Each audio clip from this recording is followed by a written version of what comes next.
삼성전자는 굉장히 사실 좀 조심스러워요. 주저하는 정책을 편다는 것은 무슨 얘기냐면 난간이 지금은 생각보다는 좀 많다. 네이버하고 카카오는 악재가 떨어져서 주가가 빠지면은 이번에 밀릴 때 몇 개 모으겠다.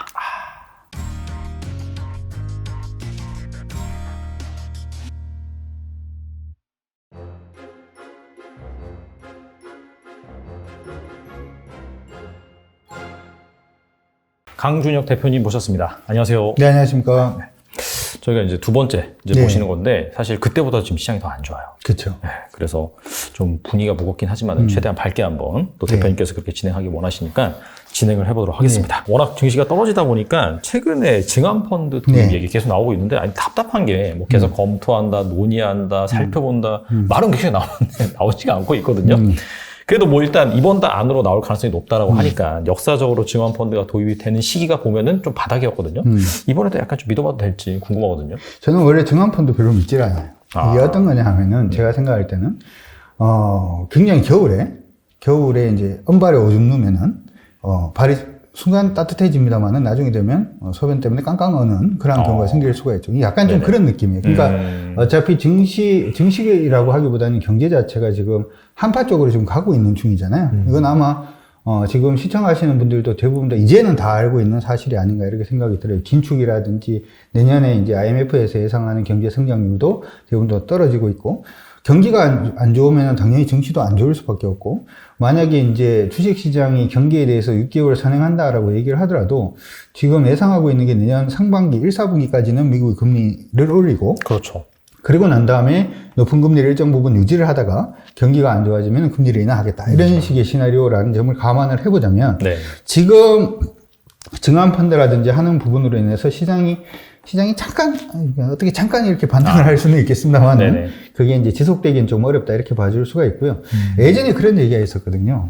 시장이 떨어지면은 시장이 좀 안 좋아지면 이게 민심도 안 좋아지고 그러니까 윤전기를 돌려서 돈을 찍어서 증시를 한번 살려보자 뭐 이러면서 한투하고 대투가 망했잖아요. 한투하고 대투가 그런 식으로 지금 그래서 이제 한국투자증권 같은 경우에 지금 동원증권의 피응수가 됐죠, 그렇죠? 그렇죠, 맞아요. 그리고 이제 대투 같은 경우에는 하나투자가 일단 가져간 그러한 식인데 그런 식으로의 어떤 그 뭐라고 할까요? 시장의 전반적인 경제가 지금 안 좋은 가운데 증시를 살리기 위해서 뭔가 정책을 펴는 것은 어떻게 보면은 이게 굉장히 좀 뭐라고 할까요? 그냥 위로만 해줄 수 있는 거지.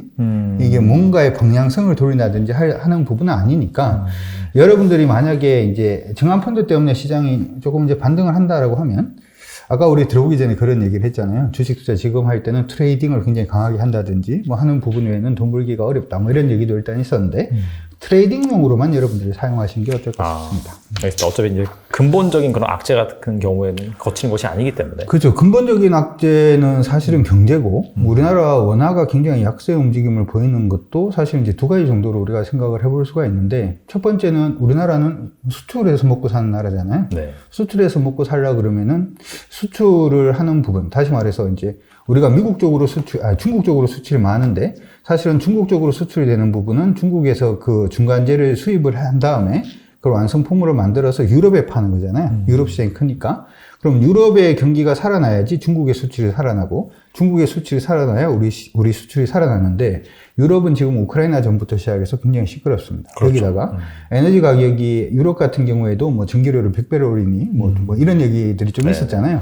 그러면 당연히 가처분 소득이 줄어들겠죠. 그럼 소비를 할 수 있는 여력 자체가 줄어드니까 우리의 수출 자체는 좀 안 좋을 가능성이 높고 미국도 역시 마찬가지죠. 내년까지 금리를 계속 올린다라고 얘기를 하니까 기본적으로 가처분 소득 줄어드는 그런 모습이 나타나게 될 거고 그러면 우리나라 수출이 잘 되는데 잘 안 된다? 잘 안 되겠죠. 그렇죠? 그렇기 때문에 최근 들어서 무역수지 적자라든지 하는 부분의 형태도 지금 계속 나오고 있고 원화도 계속 약세로 가고 있으니까 사실은 지금 수입 물가 자체가 굉장히 좀 안 좋아지는 현상이 일어나잖아요.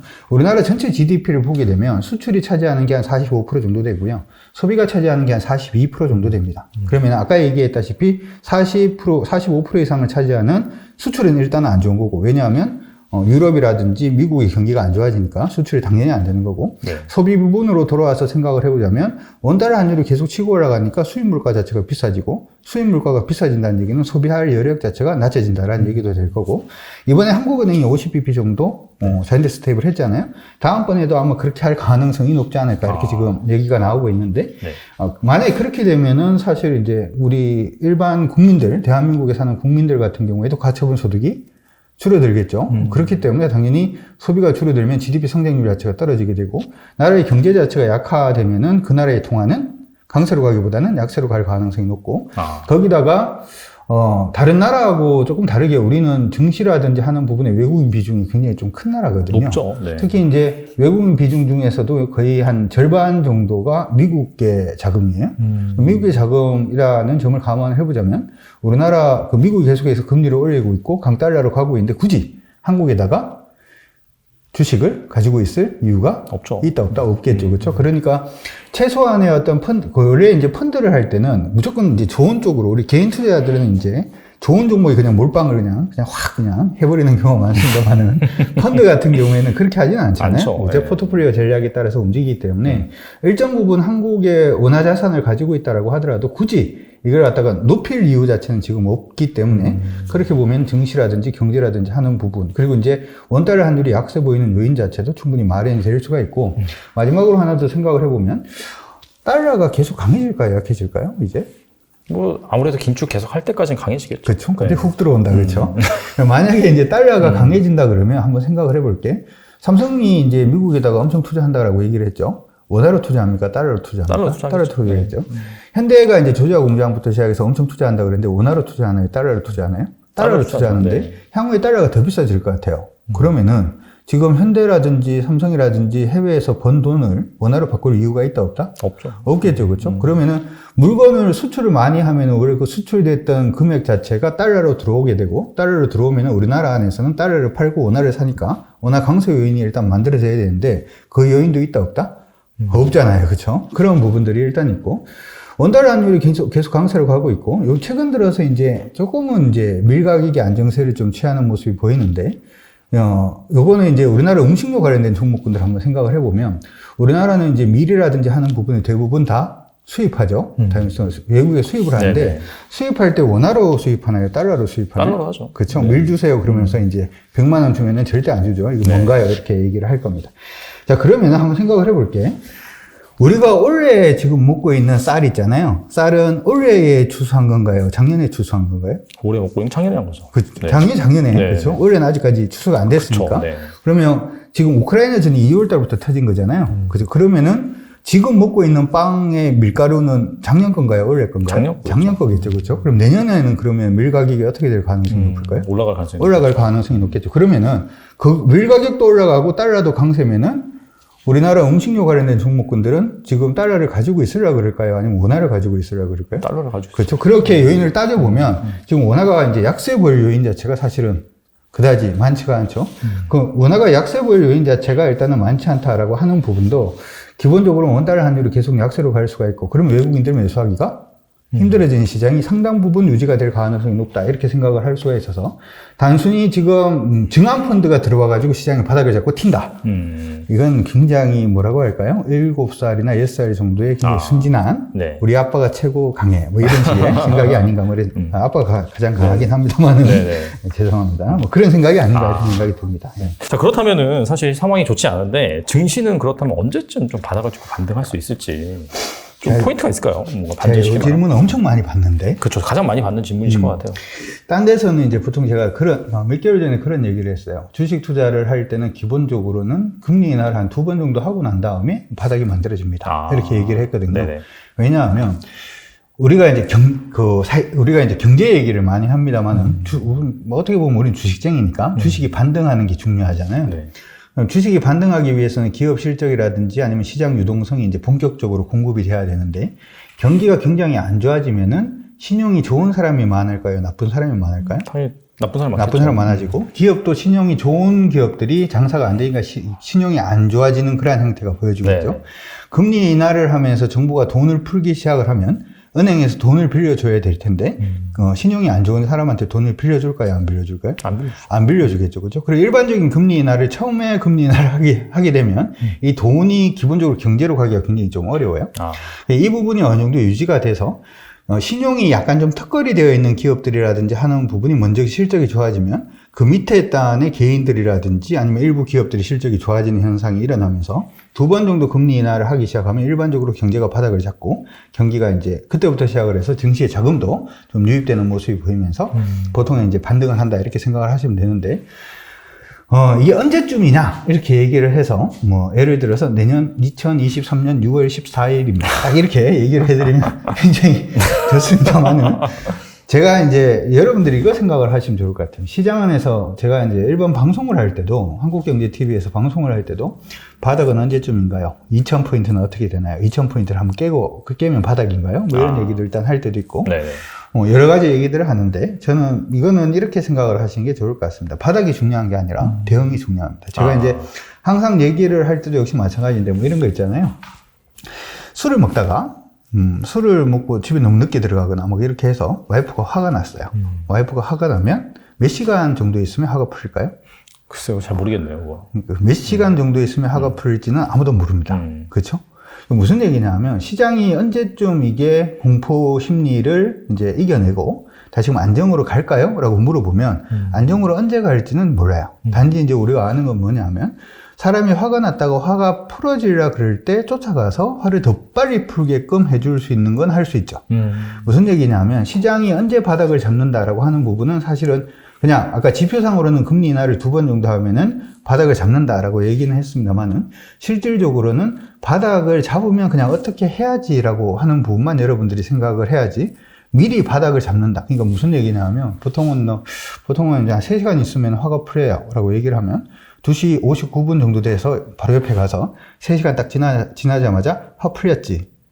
라고 얘기를 하면 와이프가 화가 풀릴까요? 안 풀릴까요? 더 화날 것 같아요. 더 화나겠죠. 마찬가지로 증시가 내년 6월 달에 만약에 바닥이다 라고 생각을 하면은 바로 옆에 앉아가지고 6월 달 되자마자 이제 바닥이니까 막 사야지 라고 하다가 낭패를 볼 수가 있다는 겁니다. 그러니까 무슨 얘기냐 하면 우리가 경제를 하는 게 아니라 주식을 하는 입장에서는 시장이 일반적으로 아까 얘기를 했다시피 시장이 일반적으로 바닥을 언제 잡느냐를 자꾸 체크를 하려고 그러지 말고 바닥을 잡을 때 내가 어떤 행동을 액션을 취할 거냐, 가치주를 담을 거냐, 성장주를 담을 거냐, 뭐 아니면 트레이딩을 시작할 거냐 하는 부분에 대한 어떤 식의 전략 자체를 여러분들이 세우는 게 좋지 바닥이 언제냐 그걸 고민하는 거는 수익 나거나 돈 버는데 그렇게 도움이 되지는 않을 것 같습니다.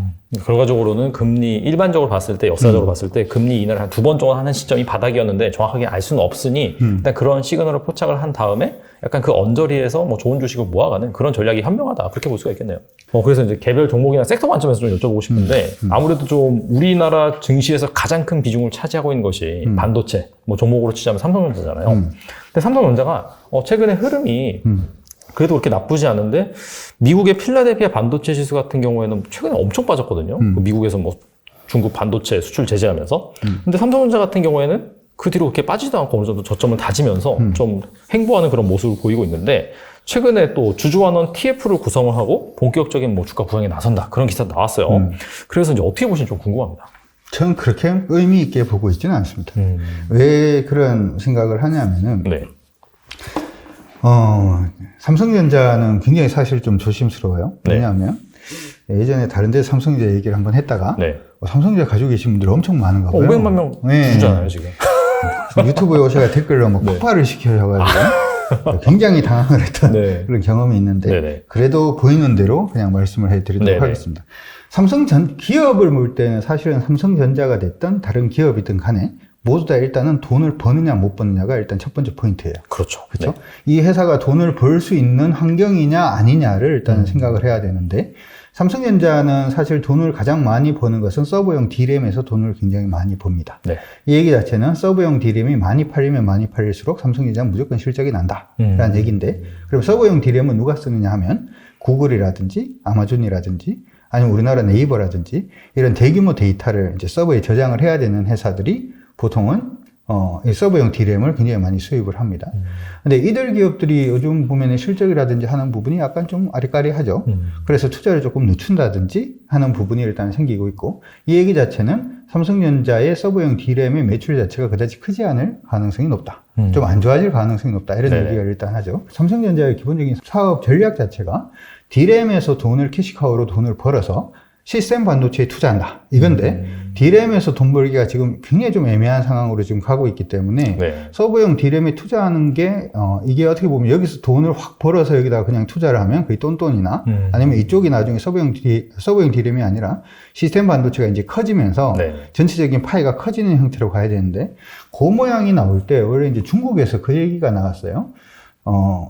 동지 시수안이라고 해서, 동쪽에서 데이터를 이제 저장을 하고, 기록을 계산을 한 다음에 서쪽에서 그걸 갖다가 저장하는, 다시 말해서 중국은 동쪽이 일단 굉장히 개발이 되어 있잖아요. 네. 상해라든지, 뭐 심천이라든지, 천진이라든지, 이쪽에 개발되어 있는 그쪽 데이터를 어디다 저장을 하겠다? 서쪽에다가 저장을 하겠다. 뭐 이런 얘기를 일단 많이 하면서, 우리나라 돈으로 한 35조 정도를 투자를 하겠다. 뭐 이런 얘기도 일단 했었거든요. 네.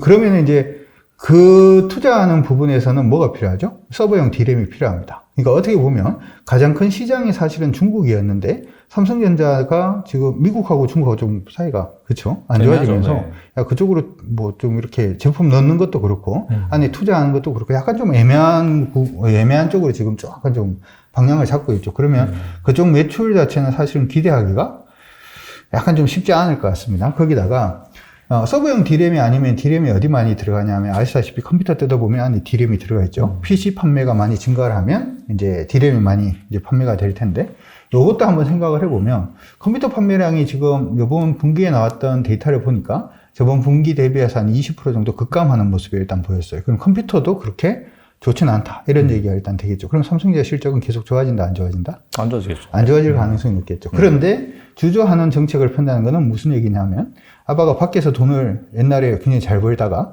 돈을 못 벌고 있는데, 그래서 애들이 이제 피자를 먹어야 되는데 피자도 못 먹지만 애들을 위하는 마음에서 집에서 좀 놀아준다.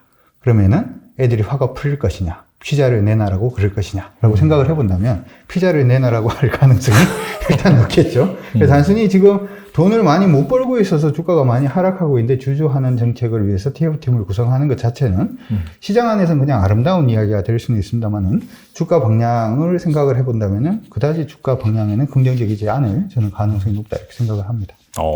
그렇다면 그 구조적으로 사실 삼성전자 같은 경우에는 앞으로도 돈을 이렇게 많이 벌기 힘들겠네요. 왜냐면은 뭐 일반적으로 그런 경기 사이클이라고 한다면 반도체 경기가 안 좋아지고 나중에 좋아질 때는 또 반도체 가격이 오르면서 돈을 잘 벌 수가 있는데, 미중 무역 분쟁 약간 그런 트러블 같은 경우에는 이게 뭐 단기간에 끝날 건 아니잖아요.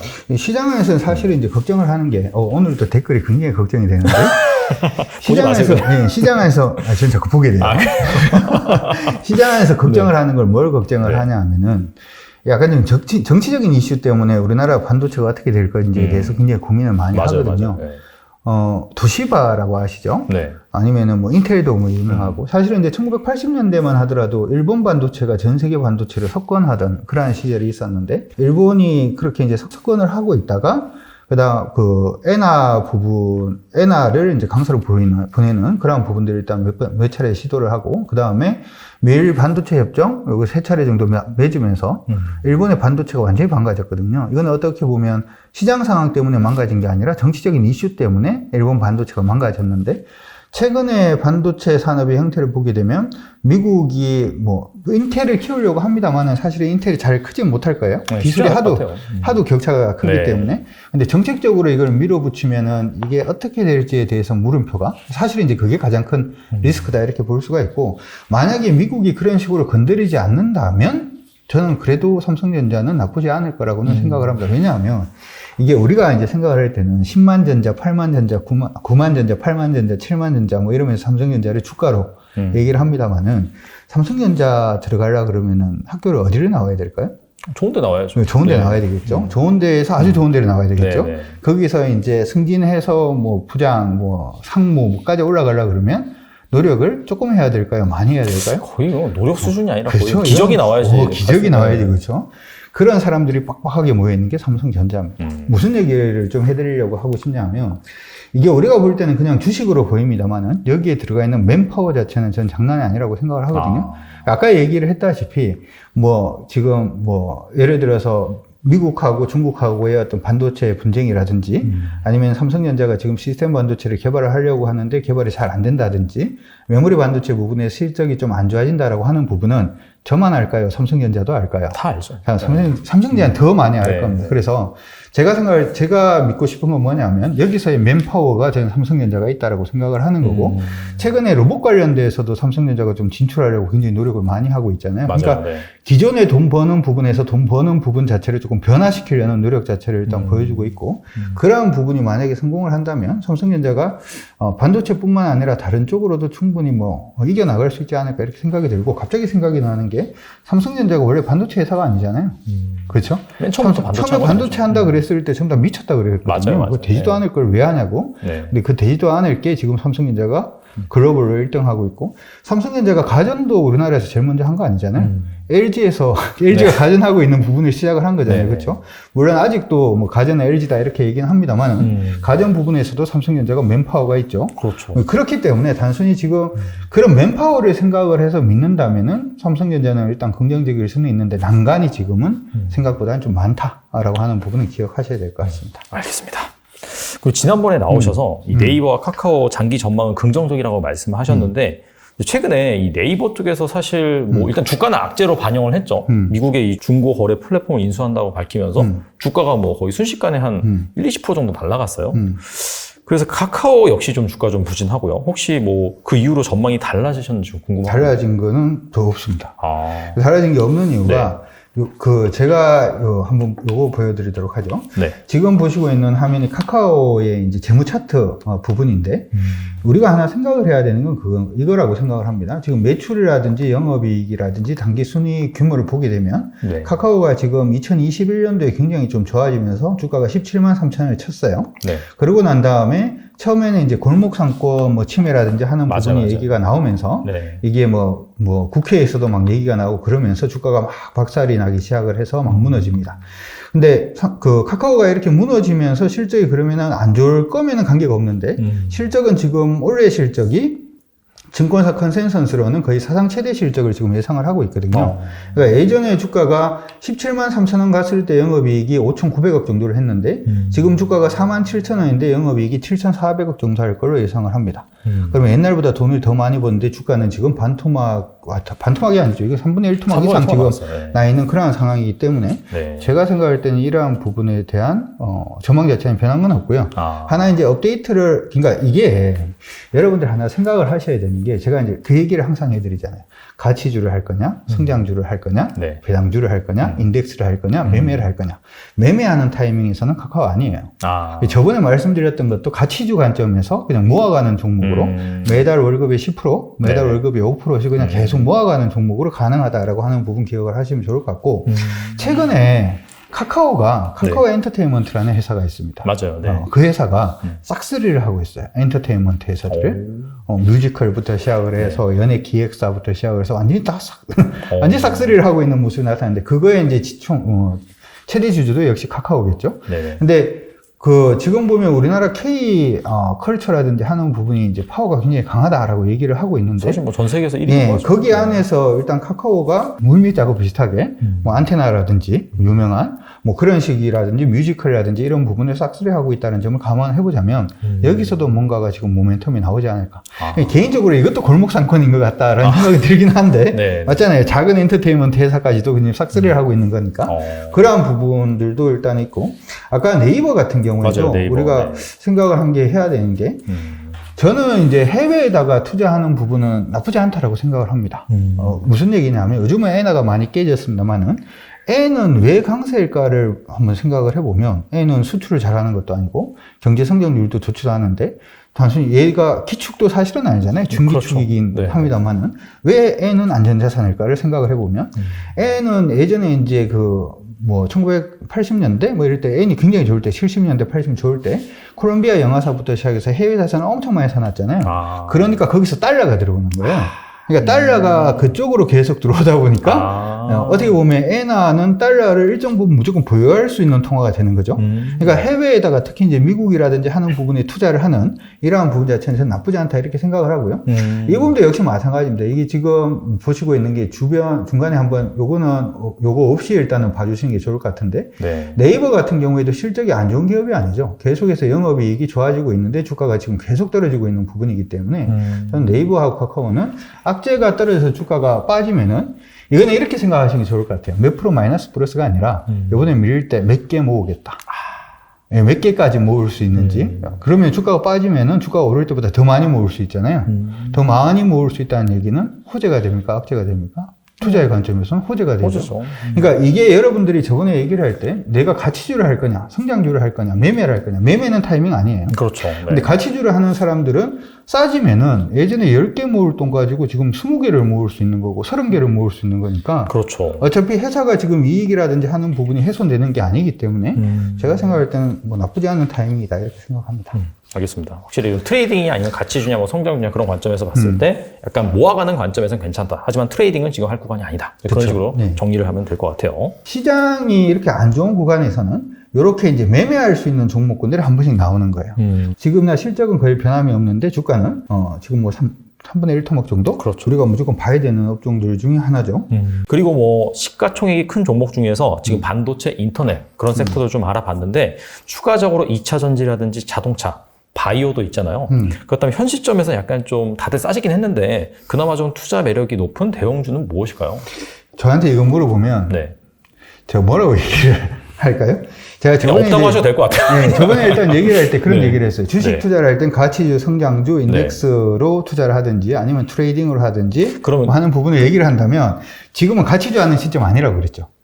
저번에 우리 했을 때 네네. 지금 성장주 할 시점도 아니라고 얘기를 네. 했잖아요. 네. 그러니까 반도체, 인터넷, 2차전지, 자동차, 바이오가 기업이 안 좋다. 네. 아니면 산업의 성장 사이클이 안 좋다라는 것보다 그냥 지금은 물이 빠져나가고 있으니까 겨울 됐는데 겨울이 됐어요. 네. 눈보라가 막 몰아치고 있는데 지금은 콩을 심을까요? 아니면은 뭐 쌀을 이제 지금부터 모내기를 한번 해볼까요? 뭐 이렇게 물어보면 뭐라고 할까요? 집에 그냥 앉아 있는 게 좋을 것 같습니다. 이렇게 얘기하는 거하고 비슷하게 투자 관점에서는 사실은 그다지 크게 뭐 아직은 뭐 땡기는 부분이 일단 없고요. 단지 이제 조금 설명을 해드리면은 네. 이걸 설명을 해드릴 수는 있을 것 같아요.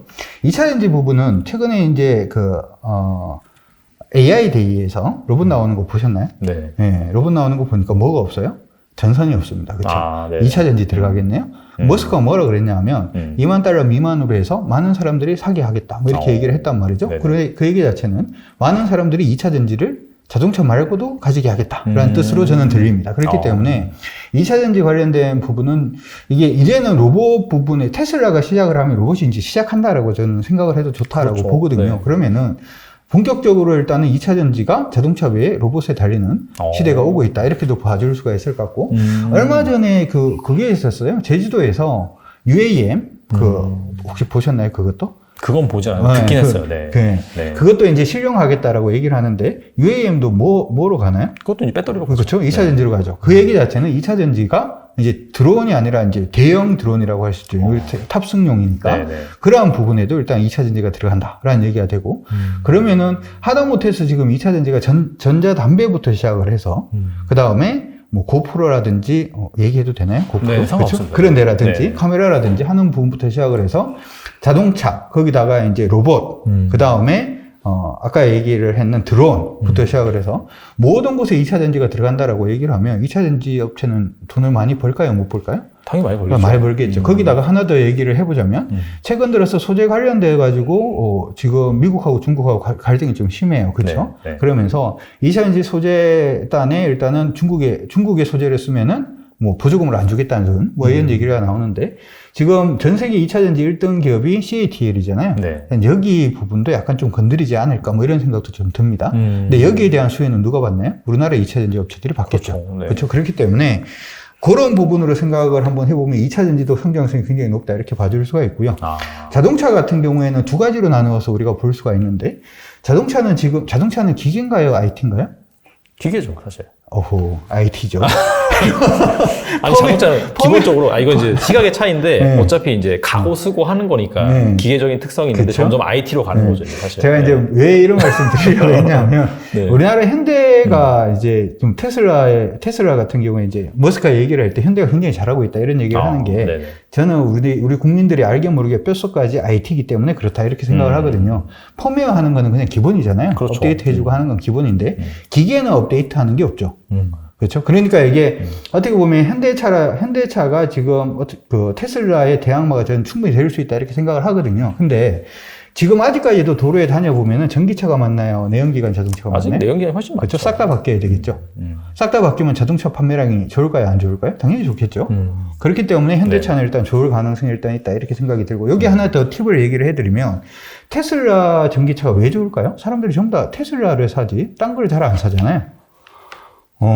일단 첫 번째로는 주행거리가 아닌가 이렇게 생각이 들고 두 번째는 자율주행이 아닌가 이렇게 생각이 들어요. 왜냐하면 그렇죠. 테슬라가 500km 이상 달리니까 기본적으로. 네네.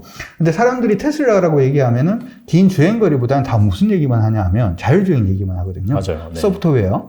그러면 현대에서 소프트웨어를 하고 있는 회사는 누가 있나요? 현대 오토에버라는 회사가 있죠. 주가 흐름을 보게 되면 현대라든지 기아는 전부 다 하방을 지금 그리고 있고 네. 현대 오토에버는 하방이 아니에요. 그냥 옆으로 행보하고 있는 모습이거든요. 그래서 그런 식의 자동차 부분도 자동차가 싹 다 바뀐다라는 점을 생각을 해본다면 여러분들 관심 있게 보셔도 좋을 것 같고 자동차가 싹 다 바뀌면 뭐도 바뀌나요? 타이어도 싹 다 바뀌죠.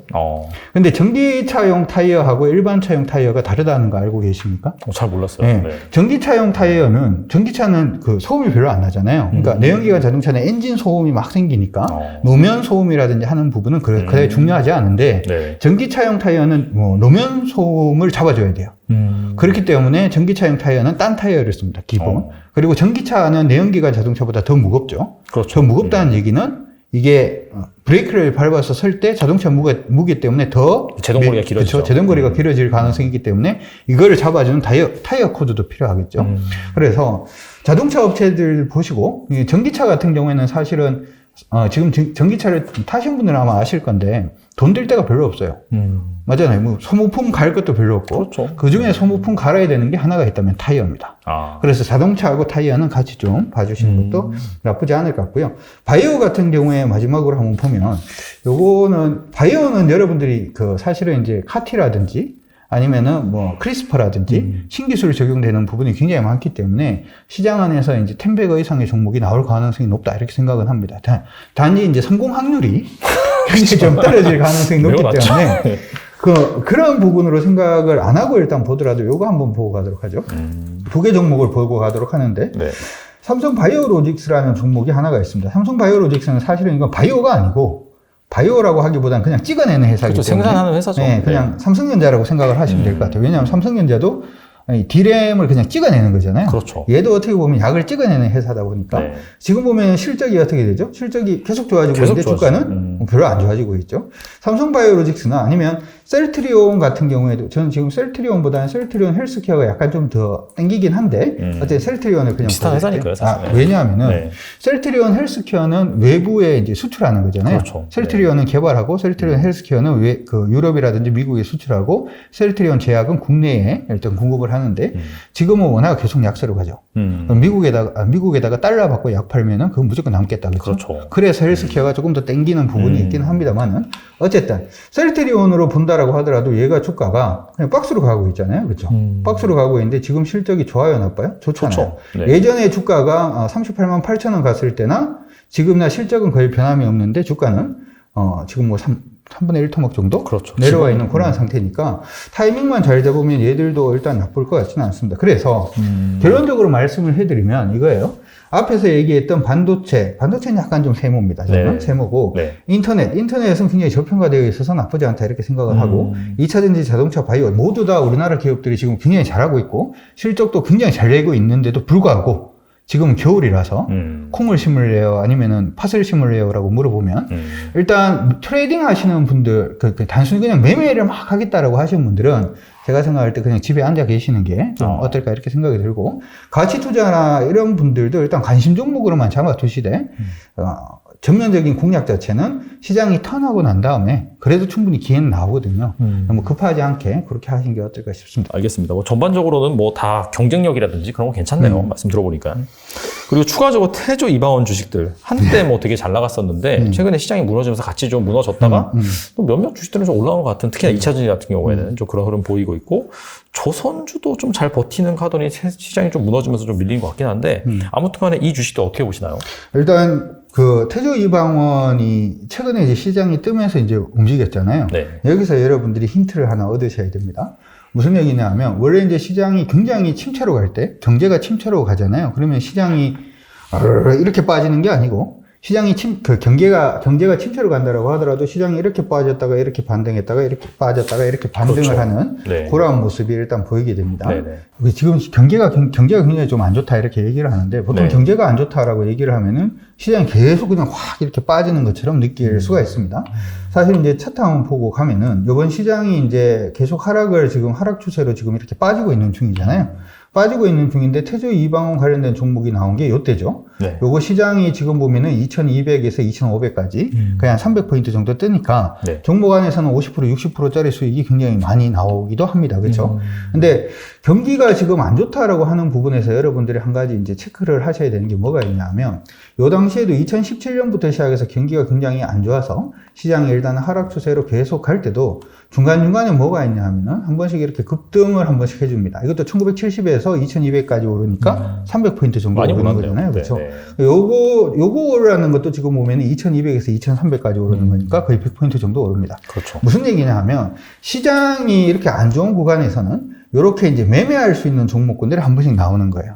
태조 이방원 같은 경우에도 제가 생각을 할 때는 그냥 매매하는 종목으로 여러분들이 생각을 하시는 게 어떨까 이렇게 생각이 들고, 주식을 어떻게 보시나요? 주식은 매매용으로 일단 보시는 게 좋고, 그럼 종목은, 기업은 어떻게 보시나요? 이렇게 보시지 않으셨습니다만은 대답을 일단 해드리면은 네. 태양광이라든지 아니면 조선이라든지 2차전지라든지 방산이라든지 원자력이라든지 하는 부분은 다 나쁘지 않습니다. 단지 이제 문제가 되는 건 원자력이 약간 좀 문제가 되는데, 이번 정부에서 일단 원자력에 대해서는 굉장히 긍정적으로 얘기는 합니다만은 우리나라 원자력 발전소 지을 수 있는 데가 한 군데인가 두 군데밖에 없습니다. 글로벌로 봤을 때 원자력을 그러면 지을 수 있는 데가 많은가 이렇게 생각을 하면, 원자력이 그린 텍스노미 안에 들어가기 위해서 조건이 하나 달려 있는데, 뭐냐 하면 폐연료봉을 어떻게 처리할 것인지에 대한 얘기가 있어야 되거든요. 폐연료봉 처리하는 부분은 사실은 금액이 어느 정도 들지 아무도 감안을 못하죠. 그런 부분들도 일단 있고, SMR 관련돼서 시장 안에서 굉장히 좀 관심이 많은데 우리나라 SMR 못합니다. 못하기 때문에 원자력 부분은 우리 정부에서는 굉장히 강하게 밀고는 있습니다만은 원자력은 약간 좀 애매할 수 있겠다 이렇게 생각이 들고요. 태양광 같은 경우에는 사실 이제 우리나라가 이제 중국산 폴리실리콘이라든지 하는 부분 사용하는 부분이 좀 있어서 네. 이게 이제 미국에서 어떤 식으로 이제 받아들일지가 일단 문제가 되지 않을까 이렇게 생각은 일단 해볼 수가 있는데, 그래도 태양광 관련된 종목은 이렇게 한번 생각을 해봅시다. 에너지 관련된 종목군들이 에너지 가격이 계속해서 급등을 하고 있는데, 만약에 풍력이 좋아요. 풍력이 효율이 태양광보다 훨씬 좋거든요. 풍력 지으려고 그러면 3년 걸립니다. 지금 당장 뭐가 필요해요? 전기가 필요한데, 네. 풍력으로 하자 그러면 3년 동안은 그럼 전기 쓰지 말고 일단 버티라 이런 얘기가 될 거고, 만약에 아까 얘기할 때 원자력이 좀 모멘텀이 약하다라고 하더라도 원자력을 한번 해봅시다. 좋아요. 원자력을 하면은 10년 걸립니다. 그럼 10년 동안은 전기가 없어도 쓰지 마세요 라는 얘기가 되는데, 네네. 최근에 기상 이변이라든지 하는 부분 때문에 산불도 굉장히 많아지고 하잖아요. 산불이 많아지면 뭐가 탑니까? 전선이 탑니다. 전선이 타면은 옆집은 타고 우리 집은 안 탄다라고 하더라도 우리 집 에어컨이 돌아간다 안 돌아간다? 안 돌아가겠죠. 덥죠. 그렇죠? 정수기는 돌아간다 안 돌아간다? 안 돌아가죠. 차는 전기차인데 충전할 수 있다 없다? 충전할 수도 없습니다. 그러면 태양광이 효율이 지금 좀 낮기는 합니다만은 태양광을 깔아놓는 순간 뭘 할 수 있어요? 냉장고 돌아갈 수 있죠. 옆집에 불난 거하고 관계없이. 그래서 태양광 부분이 지금 미국에서는 중국산 태양광이 굉장히 좀 활기를 치고 있는데, 이러한 부분에 만약에 제재가 들어오는 뉴스라든지 한번 뜨게 되면 우리나라 태양광 업체들이 한 번 더 강하게 오를 수 있겠다 이런 생각도 일단 들고요. 네. 최근에 이제 그 얘기 있더라고요. 애플이 네네. 중국에서 투자를 하려고 그러다가 하던 부분을 어디로 옮긴대요? 인도로 막 옮긴다. 인도는 그러면은 왜, 근데 이거 한번 생각을 해보면 중국도 인구가 많고 인도도 인구가 많잖아요. 저번에 얘기를 들어보니까 어떤 친구가 TV에서 본 것 같은데, 친구가 아니고, 네. 우리 그 자동 세차하는 거 있잖아요. 그걸 맞아요. 인도 사람들이 보면 이해를 못 한대요. 왜요? 그 사람이 하면 되지. 왜 비싸게 기계를 들여가지고. 인건비가 싸니까. 아. 그러면은 중국에다 공장을 지을 게 아니고 인도에다 공장을 지으면 되잖아요. 그렇죠. 근데 왜 지금까지는 안 했을까요? 글쎄요. 전기가 없습니다. 아, 인프라가 제대로 안 인프라가 제대로 안 그래서 정전되고 막 이렇게 됐단 말이죠. 근데 지금 인도의 이제 총리가 모디 총리죠. 모디 총리가 태양광에 약간 꽂히신 분이세요. 그래서 태양광 부분에서는 그런 부분에서 일단 모멘텀이 있으니까 인도 부분이 전력 수급을 어떤 식으로 해결할 것인지도 사실은 최근에 비 옵니까 안 옵니까? 유럽에 비 안 와서 뭐 했대요? 뭐 옛날 유적지가 개발되고 막 그랬다고 그랬잖아요. 네. 그럼 비가 안 온다는 얘기는 무슨 얘기죠? 수력 발전이 된다 안 된다? 안 되죠. 안 된다는 얘기잖아요. 그럼 수력 외에 다른 신재생을 해야 된다는 얘기니까 그런 부분에서 일단 좀 의미가 있다 이렇게 생각이 들고 조선은 사실은 굉장히 좋아요. 조선은 기업들로 보면 굉장히 좋습니다. 우리가 보통 생각을 할 때는 조선이 왜 좋냐 그러면은 유럽하고 유럽에서 전쟁에 나가지고 LNG 부분이 부족해 하니까 LNG를 카타르가 됐던 미국에서 가지고 오려고 그러면 LNG 선이 필요해서 조선이 좋다 이렇게 이제 사람들이 착각을 하는데 이거는 뭐다? 빙산의 일각입니다. 국제 회사 기구에 따르면 이제 선박 같은 경우에는 이산화황이라든지 하는 부분에 오염 물질을 많이 배출을 하게 되는데 네. 이 부분을 전부 다 지금 커트를 하려고 그러거든요. 꼭 보면은 이런 거예요. 오염 물질을 많이 배출하는 자동차는 서울 사대문 안에 들어가면은 뭐예요? 단속당하죠. 아시죠? 그렇죠? 네. 5단계 공해 뭐 이런 단속당하잖아요. 지금 수역도 그런 식으로 돼 있어요. 우리 수역 안으로 들어올 때는 이산화황 이렇게 뿜는 배널 오지 마. 이런 식으로 지금 얘기가 나오고 있어서 얼마 전에 한국조선해양이 수주받았던 것도 친환경 추진선이죠.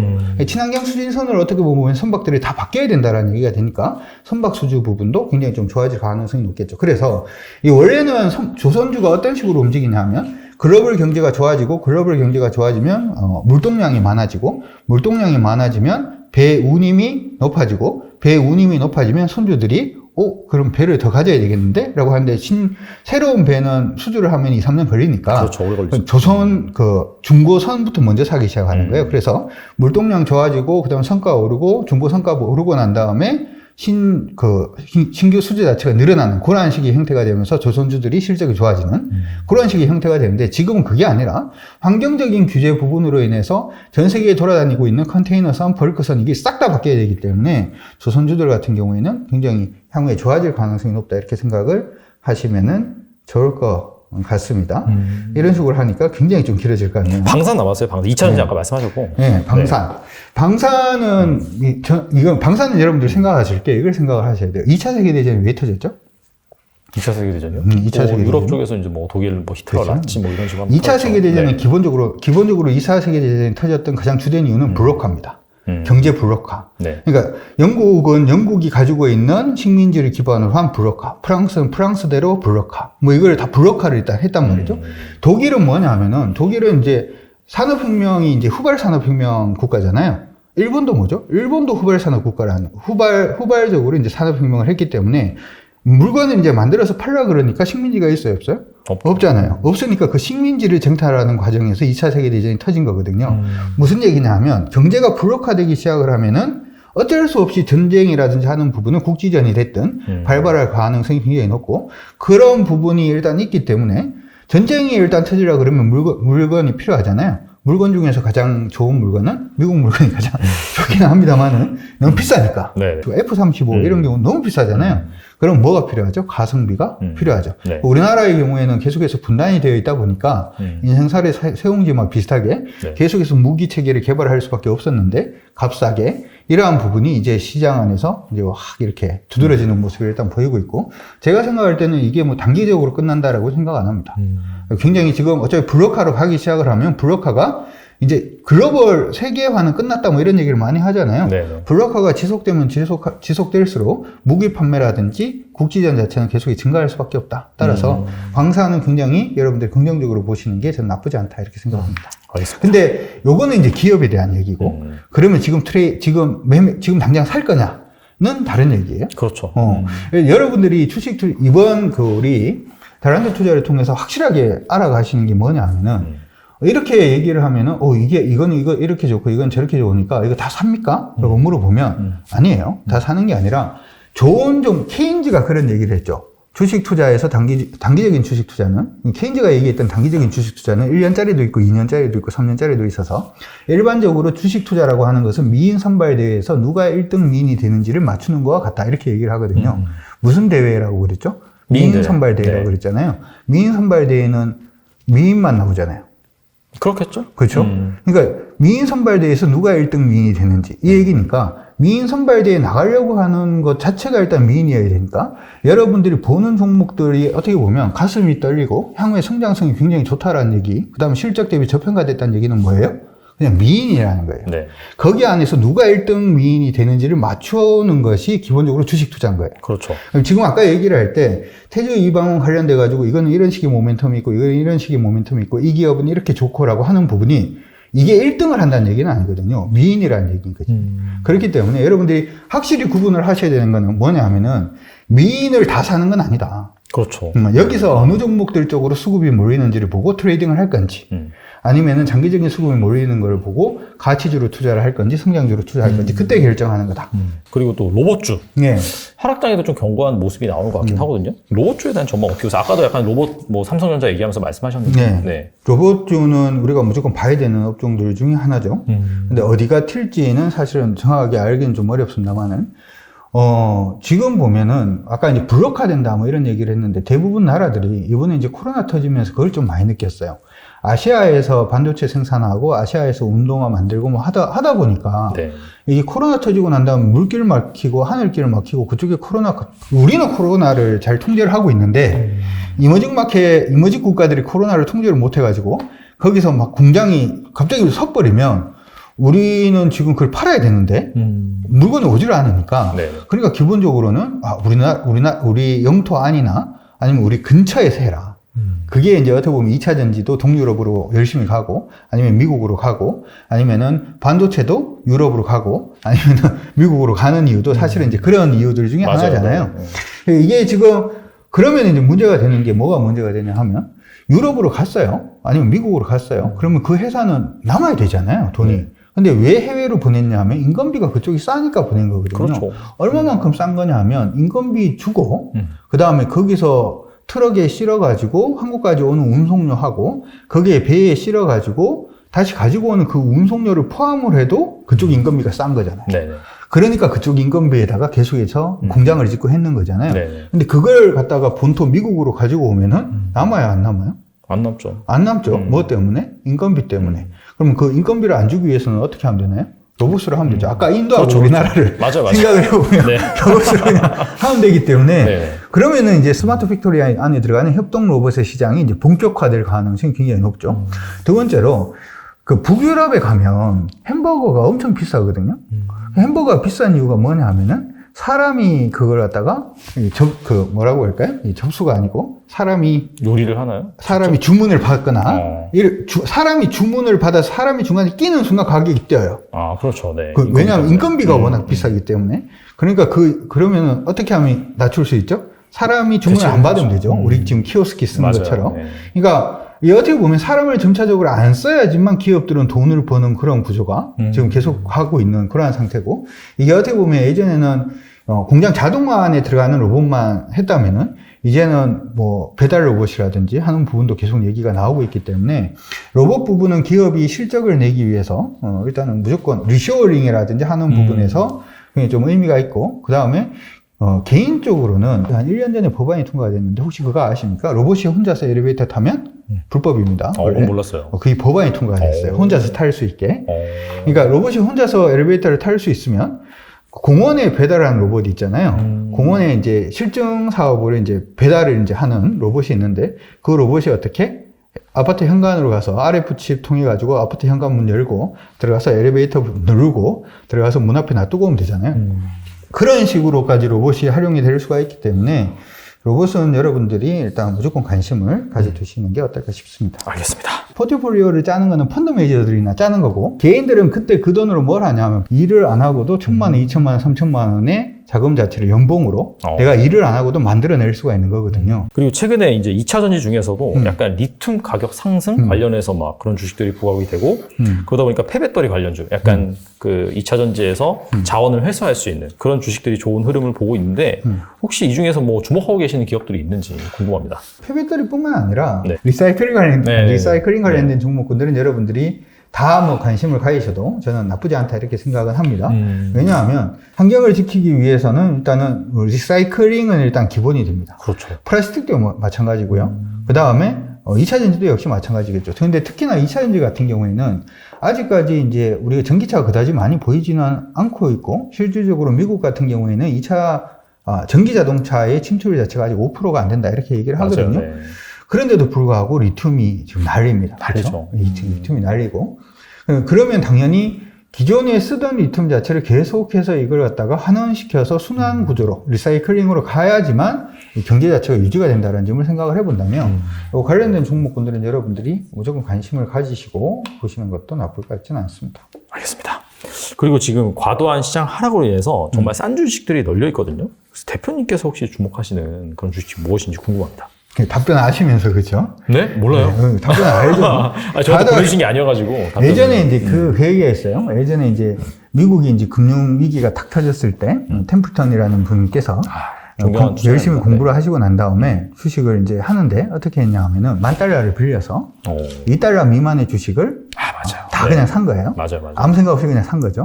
그리고 난 다음에 그게 이제 대박이 났다. 뭐 이런 얘기가 아마 여러분들 다 아실 겁니다. 네. 어떤 종목이 관심을 갖는지는 사실 좀 중요하지 않다. 이런 얘기가 일단 되는 거죠. 그렇죠? 네. 개인적으로는 어떻게 생각을 하냐 하면은 싼 종목이라고 하는 게 여러분들 구분을 조금 하시는 게 필요할 것 같아요. 요즘 이제 제가 유튜브 보니까 지금 이거 사야 돼요. 저거 사야 돼요. 이런 얘기 굉장히 많은데 네. 지금 뭐 사야 되는 시기가 아니에요. 지금은 어차피 겨울로 들어가는 시기이기 때문에 모두가 싸지는데 중요한 것은 싸지고 난 다음에 누가 가장 먼저 올라올까가 중요하잖아요. 그렇죠. 원래 우리 경제 이론이라고 보다는 일부 분들의 이론에 따라 보면은 경제가 처음 이제 반등하기 시작을 할 때 가장 좋아지는 부분이 금융부터 좋아진다라고 얘기를 합니다. 그러니까 은행이라든지 하는 부분이 자금 수급이 되면서 이쪽이 이제 대출을 해주기 시작을 하니까 다시 실적이 위로 올라오는 그러한 부분이 일단 만들어지게 되고 두 번째가 뭐냐 하면은 IT라든지 뭐 하는 부분들이 이제 좋아진다. 이렇게 얘기를 해요. 왜냐하면 지금까지 TV라든지 하는 부분 싹 다 못 바꾸고 있다가 경기가 좀 좋아지니까 뭐 아니면은 기성복 관련된 종목이라든지 하는 부분이 올라온다라고 이제 시장에서는 얘기는 합니다만은 실질적으로 그렇게 될지 안 될지 다음에도 그렇게 될지 안 될지는 알아요, 몰라요? 모릅니다. 모르기 때문에 제가 생각하고 싶은 거는 이거예요. 제가 말씀드리고 싶은 거는 아까도 이제 몇 종목 보여드렸는데 지금 시장 안에 저평가되어 있는 종목들 엄청 많거든요. 그냥 눈치껏 보면 다 저평가예요. 근데 저평가가 왜 생기는지를 우리가 생각을 한번 해볼 왜 저평가가 생기죠? 왜 주가가 빠질까요? 왜 주가가 빠지냐 하면은 유동성이 빠지니까 주가가 빠지는 거거든요. 유동성이 빠지니까 주가가 빠지는 거예요. 이 얘기 자체는 유동성이 안 들어오면은 계속해서 주가는 빠진 상태로 있는다. 이런 얘기가 되겠죠. 그렇죠. 계속 싼 상태로 있는다. 이런 얘기가 될 겁니다. 그렇다, 싼 상태로 계속 있으면 그건 계속 쌀까요? 안 쌀까요? 1년 지나도 그 가격, 2년 지나도 그 가격이면 그건 싸지 않은 거죠. 그러니까 여러분들이 차라리 생각을 하실 때는 싼 종목들이 굉장히, 실적 대비해서 싼 종목들이 굉장히 많기는 한데, 여덟 종목에 대한 공략이라든지 하는 부분을 생각을 하실 때는 지금은 저는 아니다 이렇게 생각을 하고요. 싼 종목이 많은데 어느 종목에 관심이 있나요? 저는 다 관심이 있습니다. 네. 다 관심 종목으로 넣어놓고 네. 누가 먼저 튀는지만 지금 살펴보는 과정이다 이렇게 생각하시면 좋을 것 같고 여러분들 HTS 보면은 관심 종목을 몇 개까지 넣을 수 있나요? 200개 막 150개 막 이렇게 넣을 수 있거든요. 네. 왜 그렇게 넣을 수 있게 해놨을까요? 그건 뭐 HTS 만든 사람 마음. 그렇죠. 네. 이게 만든 사람 마음일 수도 있는데 관심 종목을 그렇게 잡아놓는 것 자체는 돈이 서는 게 아니에요. 근데 저는 걱정을 하는 게 뭐냐 하면 지금이 주식이 싸다라고 해서 제가 요번에 책 쓰는 게 또 하나가 더 있어서 뭐 검색을 해봤거든요. 네네. 컨센서스 뭐 삼성 컨센서스, 삼성전자 컨센서스 막 이렇게 해보니까 질문에 뭐가 있었냐 하면 지금 삼성전자가 8만 원인데 지금 굉장히 싼 것처럼 보인다. 네. 2년 정도 가지고 가려고 그랬는데 어떠냐 이러면서 이제 누가 네이버인가 거기다 누가 올리셨더라고요. 밑에 댓글을 보니까 지금 굉장히 싼 수준이고 2년 정도 있으면 이 정도 좀 넘을 수 있으니까.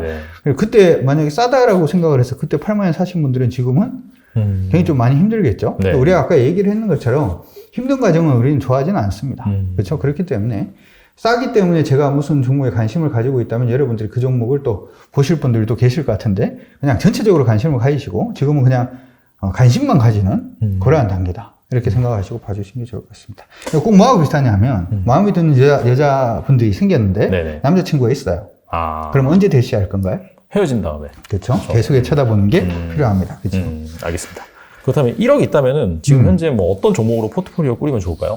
저는 여러분들이 주식에 대한 제가 이제 경제학자는 아니니까 그렇죠. 네. 주식에 대한 사이클은 이렇게 가져가시는 게 최고 좋아요. 제가 이제 우리 템베거 책에도 그런 얘기를 한번 해놓긴 했는데 네. 투자의 사이클을 어떻게 가져가냐 하면 제일 처음에 이제 경기가 바닥을 잡고 이제 지금 상승기로 접어들잖아요. 이게 이제 회복기에서 상승기로 접어들기 시작을 할 때는 그땐 그냥 투자하셔도 돼요. 그땐 가치 투자를 해도 돈 벌고 성장주 투자를 해도 돈 벌고 트레이딩을 해도 무리는 것 같지만 좀 있으면 본전하고 좀 있으면 무조건 수익 나요. 아마 아시다시피. 그러다가 이제 쫙 그렇게 돈을 벌고 난 다음에 시장이 전체적으로 꺾이고 네. 경기가 꺾이기 시작하면 성장주도 부러지고 방어주도 부러지고 무조건 돈을 잃게 될 가능성이 굉장히 높아지게 되죠. 네. 그렇기 때문에 그때는 일단 현금 비중을 굉장히 높이고 있다가 주식이 일정 부분 하락을 하면은 배당 수익률이 굉장히 높아지는 구간이 옵니다. 네네. 그럼 그때부터 시작을 해서 배당주를 예전에 수익 났던 걸로 뭘 하는 거냐면 그 포트폴리오를 짜는 게 아니라 포트폴리오를 짜는 거는 펀드 매니저들이나 짜는 거고 경제학자들이나 짜는 거고 네. 개인들은 그때 그 돈으로 뭘 하냐면 배당주에 그냥 들어가는 거예요. 배당주 같은 경우에 지금 오늘자로 제가 대충 뽑아서 일단은 보다 보니까 요거는 이제 그 시가 배당률만 보는 건 아닙니다만은 네. 작년 기준으로 봤을 때 효성 TNC라는 종목이 그냥 단순히 작년 기준으로 봤을 때는 지금 배당 수익률이 17%입니다. 효성 TNC는 아니에요. 배당주에서 17%는 아닌데 네. 한국금융지주가 지금 한 12% 정도 되고요. 그 다음에 동양생명이 한 12% 정도 뭐 이런 식으로 됩니다. 그러면 이들 종목 말고 배당주 관련돼 가지고 뭐 관심을 가질 수 있는 종목들이 있죠. 예전에 배당을 작년에 급격하게 많이 줘가지고 시가 배당 수익률이 높아진 종목은 내년에도 그렇게 줄지 안 줄지 알아요, 몰라요? 모르잖아요. 그렇죠? 그러니까 작년에 급격하게 배당을 준 회사 말고 이전부터 배당을 좀 꾸준하게 그 수준으로 주던 회사들 안에서 보더라도 네. 뭐 대신증권, NH투자증권, 쌍용CN이라든지 이런 종목들이 지금 10% 근처거든요, 대부분. 배당 수익률이. 그러면은 돈을 벌었다가 시장이 하락할 때는 그냥 배당주로 넣는 거예요. 1억이 있다면 첫 번째는 저는 배당 한 10% 정도? 9%에 10% 정도 그냥 배당으로 그냥 담겠어요. 그러면은 우리가 보통 얘기할 때 경기 침체가 지나가고 난 다음에 경기가 다시 지금 돌아서잖아요. 돌아설 때는 배당에다 돈 넣어놨으니까 돈이 있어요, 없어요? 있죠. 없죠. 배당으로 넣는 건 없는 돈이에요. 네. 계속 현금 흐름을 만들어낸 돈이니까 대신에 뭐가 나오죠? 한 1,000만 원 정도 나오겠다, 그렇죠? 1,000만 원 나오면은 1,000만 원 곱하기 5 하면 얼마죠? 5천만 원이에요, 그렇죠? 5천만 원 가지고 또 가치주가 됐든 성장주가 됐든 트레이딩이 됐든 시작을 하는 겁니다. 근데 트레이딩을 하다가 5천만 원 가지고 만약에 20%가 마이너스가 났어요. 그럼 얼마가 마이너스 난 거죠? 1,000만 원 마이너스. 1,000만 원 마이너스 한 거죠. 그럼 매매를 스탑을 하는 거예요. 그럼 다음 연도에 얼마 나와요? 1,000만 원 나오잖아요. 그쵸. 예전에 있던 네네. 거요. 그렇기 때문에 마이너스가 있어요, 없어요? 없잖아요. 그러면서 시장이 올라갈 때는 최대한 수익을 내고 또 시장이 경기가 하락할 때는 뭐로? 그때 번 돈으로 배당으로 또 집어넣는 거예요. 그 사이클을 한 두세 사이클 정도를 타다 보면 내가 일을 안 하고도 1,000만 원, 2천만 원, 3천만 원의 자금 자체를 연봉으로 내가 일을 안 하고도 만들어낼 수가 있는 거거든요. 그러니까 개인 투자자들은 저는 뭘 해야 된다고 생각을 하냐면 지금 시장의 포트폴리오를 따서 1억을 버니, 2억을 버니, 3억을 버니가 아니라 지금처럼 시장이 하락하는 구간에서는 종목을 사서 내 현금 흐름을 1,000만 원짜리를 만들든 1,500만 원짜리를 만들든 500만 원짜리를 만들든 최소한 한 달 월급 이상을 하나를 만들어놔야 그리고 그게 계속해서 쌓여져야 내가 나중에 노동력이 없어서 노동력이 골골대도 내가 아무 짓도 안 하고 아무 짓도 못 하고 만약 산으로 들러 놀러만 다녀도 예전에 젊었을 때 연봉만큼만 나와준다라고 하면 행복해요, 안 행복해요? 무서울 게 없겠네요. 행복하죠, 그렇죠? 그렇기 때문에 자본주의에서는 제가 책에서도 예전에 얘기를 하고 여기 올 때도 얘기를 해드리고 싶은 게 유튜브나 이런 데 보면 전부 다 1억을 버니, 10억을 버니, 20억을 버니, 20억 있잖아요. 까먹기 시작하면은 6개월 내에 까먹을 수 있어요. 자신이 있습니다. 저도 자신 있어요. 그러니까 돈의 일정 규모가 중요한 게 아니라 내한테 계속 들어오는 캐시플로우를 만드는 게 중요한 거거든요. 그렇기 때문에 아마 1억이 있다면 어떤 종목으로 포트폴리오를 꾸리면 좋을까요? 라고 말씀을 하셨을 때 아마 정답은 자동차에 뭐 20%, 얼마에 10%, 뭐 이런 식이 아닐까 이렇게 생각이 일반적으로 드는데, 그렇죠, 네. 일반적으로 그렇게 생각을 하는데, 일반적으로 그렇게 생각을 하셔가지고는 주식의 책받기에서 벗어나질 못해요. 다람쥐 책받기에서. 네. 다람쥐 책받기에서 벗어나질 못하는 거죠. 여기서 도토리 한 개 먹고 두 개 먹고 하는 거에서 벗어나질 못하는데, 벗어나면은 주변에 도토리가 굉장히 많거든요. 그 도토리 많은 거는 물론 현금 흐름으로 만드는 게 지금 중요하고, 지금 만약에 저한테 1억이 있다면, 아까 얘기했던 배당주들, 시장이 여기서 뭐 그런 얘기를 하더라고요. 한 번 더 웨이브가 온다. 들어보셨죠? 한 번 더 크게 폭락이 온다. 지겹게 들었어요. 네, 막 이렇게 한 번 더 여기서 폭락이 온다. 폭락이 오면은 시가 배당률이 어떻게 돼요? 더 높아지겠죠. 그렇죠? 그렇기 때문에 그때 안정적으로 배당 줄 수 있는 종목 같은 경우는 내 캐시플로우, 그러니까 이거는 수익률이 문제, 수익률로 보는 게 아니라 캐시플로우로 보는 거기 때문에 캐시플로우를 더 늘릴 수 있는 배당률에다가 여러분들이 하시는 게 바람직하고, 그게 아니면 그냥 현찰을 들고 있는 게 MMF에 집어넣든 아니면은 뭐 은행 이자 요즘 세게 주는데 많을 거니까 그런 데다 집어넣든 그렇게 하시면서 기회가 왔을 때 하는 게 좋아요. 아까 이제 어떤 얘기를 할 때 정말 마음에 드는 이성이 있는데 남자친구가 있는 상황이에요. 지금은 거기에다가 어떤 선물로 포트폴리오를 구성을 해볼래? 이렇게 물어보는 거하고 비슷하거든요. 남자친구가 있으면은 어떤 꽃다발 1억 가지고 꽃다발을 2천만 원치 주고 자동차를 뭐 사주고 그 다음에 만난 거를 몇 천만 원치 사줘봤자 넘어올 가능성이 있다 없다? 없다. 있을 수도 있을 것도 같긴 한데, 그렇죠? 좀 뺏는 게 되니까 좀 많이 힘들 수 있어요. 차라리 남자친구하고 헤어지고 난 다음에 굉장히 슬플 때, 그쵸. 굉장히 슬플 때 옆으로 쓱 가서 이제 쿨하게, 그렇죠? 그렇게 하는 게 가능성이 더 높지 않을까 이렇게 생각을 해본다면 지금 1억이 있다고 지금 당장 종목을 사는 건 저는 아니다 이렇게 생각을 합니다. 알겠습니다. 현실적인 조언 감사드리고 끝으로 이 투자자들한테 한 말씀만 부탁드립니다. 제가 주식 투자를 한 지는 한 25년, 한국경제TV에 출연을 하기 시작한 지가 2002년부터 시작을 했거든요. 되게 오래되셨네요. 네, 그래 지금 코로나가 지금 터져 있는 상태지만 예전에는 이제 오프라인 강연회 이런 게 굉장히 많았어요. 그 오프라인 강연회 가보면은 사람들이 직접 만나는 거니까 그렇죠. 강의도 하고 뭐 얘기도 하고 궁금한 것도 물어보면 답변도 드리고 했는데 2002년도 그러고 난 다음에 이게 시장이 한 사이클을 돌 때마다 옛날에 보이시던 분들이 안 보여요. 어디 가셨을까? 돈을 너무 많이 벌어가지고 이제 해외로 가셨을까? 어떻게 해야 되셨을까? 생각을 해보면 해외로는 거의 안 가셨을 것 같고, 내가 주식을 왜 한다고? 이러면서 대부분은 그만두신 분들 많죠. 실질적으로 우리 시장 안에서 주식을 처음 시작하고 난 다음에 6개월 내에 주식을 그만두는 인구가 거의 90% 이상입니다. 그래서 주식 서적이라든지 하는 부분을 보면 대부분 초보책이 베스트셀러인 그렇죠. 이유도 맞아요. 네, 대부분 그거거든요. 이제 한번 시작 뭐 이렇게 생각을 하는데, 사실은 주식 투자에서 돈을 벌려고 할 때는 시장이 여러분들을 부를 때가 아니라 모든 사람들이 너는 왜 주식을 하려고 하니? 라고 할 때예요. 그게 시작이 바닥이거든요. 그렇죠. 맞아요. 그러니까 여러분들이 지금, 그리고 하나 더 기억을 하실 게, 이거는 제가 보여드리고 가고 싶은 생각이 갑자기 드는데, 여러분들 한 가지 진짜 기억을 하셔야 되는 건 뭐냐면, 시장 안에서 돈 버는 게 지금 당장 돈이 있다고 주식을 사는 게 아니고, 두 번째로 지금 침체가 일어났잖아요. 그러면서 아마 주식 투자 하신 분들이 뭐 30%가 마이너스고 40%가 마이너스고, 저번에 어떤 저희 TV 작가분이 그런 얘기를 하더라고요. 주식 요즘 어떻게 되셨어요? 라고 물어봤더니, 계좌를 이러고 본대요. 이렇게. 뭐 빨리 끈다고. 마음 상하니까. 그렇게 얘기를 하시는 분들도 계시고, 아마 지금 주식 하시는 분들 중에서, 아유, 뭐 내가 괜히 주식을 해가지고 뭐 이런 생각을 하시는 분들도 계시는데, 기억을 하셔야 되는 건 뭐냐 하면, 다 회복됩니다. 원래 다 회복돼요. 지금 화면에 보시는 게 이게 IMF 때거든요. IMF 완전 장난 아니었네. 이게 IMF가 아니구나. 죄송합니다.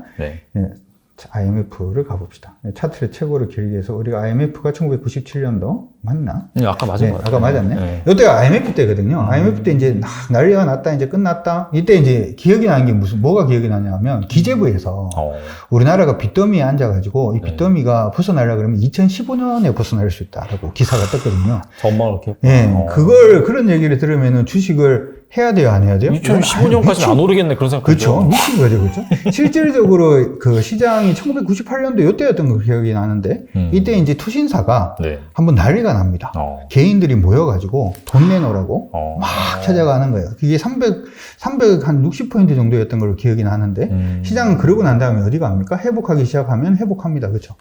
다 회복합니다. 300포인트, 이게 300포인트에서 이까지 오르면 3배 오르는 거잖아요. 그렇죠. 수익 날 가능성이 있어요, 없어요? 있죠. 있는데 중요한 건 뭐냐면 개인들이 시장 빠질 때 이때 포트폴리오 짜고 이때 매매하고 겨울에 콩 심고 팥 심고 뭐 가다가 보니까 콩은 콩대로 안 되고 팥은 팥대로 안 되고 동상은 동상대로 걸리고 내가 무슨 농사를 짓는다고 이거 똑같은 거죠. 그러니까 요 바닥 부분에서는 여러분들이 현금을 가지고 있는 게 좋고 이게 어차피 회복되는 거기 때문에 시장이 턴할 때 들어가 있는 게 그 자리에 있는 게 굉장히 중요하고 요때가 지금 보면 시장에서 얘기 많이 하는 부분이죠. 이때 아마 리만 때일 겁니다. 리만 사태 일어났을 때도 시장이 막 800포인트 언저리까지 빠지니까 그때 미네르바인가요? 누가 나오셔가지고 맞아요. 이제 우리나라 끝났다, 뭐 IMF 온다, 뭐부터 시작을 해서 오든 말든 중요한 건 뭐냐 하면 회복합니다. 오든 말든 회복합니다. 그래서 중요한 거는 회복할 때 그 자리에 있어야 됩니다. 지금 보면 이때도 IMF 때, 그 IMF가 아니라 이때 리만 때문에 난리 났지만 회복하잖아요. 그렇죠. 이때 빠질 때는 지금 보니까 2000포인트에서 거의 뭐 반토막 이상 나니까 네. 굉장히 공포스럽죠. 지금은 또 아직 우리 시장이 완전히 뭐 반토막은 아니잖아요. 이제 상승 30몇% 대비해서. 정도 그렇죠. 지금 보면은 이것도 다 회복하거든요. 그러니까 기억을 하셔야 되는 거는 이것도 마찬가지예요. 여기서도 이게 지금 코로나 터지고 그래서 막 시장이 난리가 났어요. 끝났어요. 그랬는데 뭐예요? 시장은 어떻게 한다? 회복합니다. 중요한 건 뭐냐면은 여러분들 기억을 하셔야 되는 거는 빠지고 있는 구간에서 이걸 갖다가 막 촘촘하게 뭔가를 보려고 하는 게 중요한 게 아니고 중요한 건 뭐냐면 시장이 경제가 돌 때, 시장이 돌 때 내가 뭘 가지고 돈을 가지고 주식을 사려고 그러면 돈이 있어야 되니까 그 자리에 있어야 된다. 지금 당장 뭐 FOMC에서 지금 금리를 더 세게 올려서 이제 세계 경기가 침체로 가고 안 가고는 중요하지 않아요. 그때 내 탄화를 네. 겨울이 오는데 밖에 나 콩 심고 팥 심고 이거 하지 마시고 시장이 턴할 때 뭐가 있어야 된다? 돈이 있으면 어차피 지금 마이너스 30% 40% 다 뭐 할 수 있다? 다 회복할 수 있다. 그때까지 뭐 하는 게 중요하다? 사고 싶어도 좀 참고 그런 부분이 중요하다라고 하는 부분을 반드시 말씀을 좀 드리고 싶고 요번에 경기가 굉장히 안 좋은데 우리 지금 달란트 투자에서 모르겠어요. 댓글로 또 막 이렇게 또 이렇게 하시는 분들도 계실 거라고 생각을 합니다만은 그분들도 네. 다음 시장이 확 올랐을 때 네. 같이 할 수 있었으면 좋겠어요. 아, 네. 제가 굉장히 안타까운 게 시장이 한 파동이 돌면서 예전에 막 해서 막 친하게 하시던 분들이 한번 꼬꾸라지고 난 다음에 없어지세요. 다시 올라와서 고점에 또 사람들이 몰렸다가 시장이 확 밀릴 때 또 없어지세요. 이게 아니라 이게 아까 얘기를 할 때 배당까지 가는 게 한 사이클, 두 사이클, 세 사이클만 제대로 타도 시장에서 제대로 된 현금 흐름을 만들어낼 수 있다라고 얘기를 했잖아요. 네. 이 방송을 보시고 아니면 계속해서 구독과 좋아요를 해주시면서 보시면서 자본주의 사회에서 우리가 경제학자가 아니고 단순히 주식을 통해서 부를 어떤 식으로 만들어 가야 되는지에 대해서 다시 한 번 더 고민을 해보시는 그런 시간이 되셨으면 좋을 것 같습니다. 네. 뭐 사실 댓글 얘기를 하셨는데 지금 뭐 누가 나와도 좋은 댓글은 안 달려요. 그게 이제 투자 그런 시장의 심리라고 이제 보시면 될 것 같고 그래서 제가 이제 추가적으로 말씀드리고 싶은 건 뭐냐면은 그렇게 막 부정적으로 하시는 분들이 많아지면 많아진다는 것 자체가 그만큼 또 바닥에 가까웠다는 그런 의미가 되기도 하거든요. 물론 지금이 바닥이라는 얘기는 아닙니다.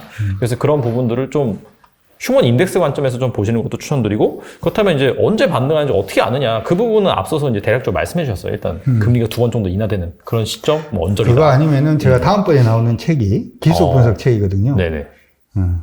나오게 하려고 열심히 쓰고는 있는데 그 책 하여튼 시장이 반등하기 전에는 나올 거니까 알겠습니다. 네, 그렇게 보셔도 좋을 것 같습니다. 아무튼 그 다음에 더 구체적으로 말씀을 해주신다고 하셨기 때문에 그걸 참고로 하셔서 결정을 하시면 좋을 것 같습니다.